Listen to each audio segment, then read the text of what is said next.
আজকে একটা গাড়িতে দুইটা সিস্টেম আছে। আজকে গাড়িতে দেখেন, এটা কিন্তু ফেরারির মডেল, এই যেখানে লেখা থাকবে ফেরারি, ঠিক আছে। দরজা উপরের দিকে উঠবে, বাচ্চা নিজে চালাতে পারবে, আবার রিমোট সিস্টেম, দুই সিস্টেম ভাই। এই যে দেখেন, রিমোট থেকে কিন্তু এটা কন্ট্রোলিং করা যায়। ছোট বাচ্চা হলে ভিতরে বসা করাই দিবেন, বাচ্চার বাবা ও বাচ্চার মা কিন্তু চাইলে এটা রিমোট থেকে কন্ট্রোল করতে পারবে।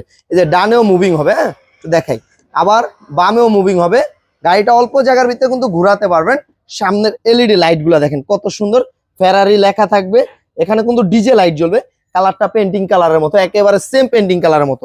আর এটা কিন্তু আবার বাচ্চাকে, ছোট বাচ্চা হলে দেখা যায় বাচ্চা যদি একটু বিরক্ত করে, আপনার রিল্যাক্স মুড আছে, এক জায়গায় দিবেন এক জায়গায় দুলবে, কোথাও যাবে না গাড়িটা। সামনে পিছনে আপ ডাউন হবে, কিন্তু কোথাও গাড়িটা যাবে না। আবার এটা বন্ধ করে দিতে পারবেন। আর দরজাগুলো দেখেন, একেবারে অরিজিনাল ফেরারি গাড়ি যেরকম দরজা উপরে ওঠে, এটারও দরজা উপরে উঠবে। আবার চাইলে দরজাগুলো লক করে দিতে পারবেন।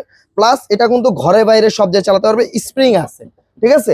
আর কালারটা দেখেন কত সুন্দর।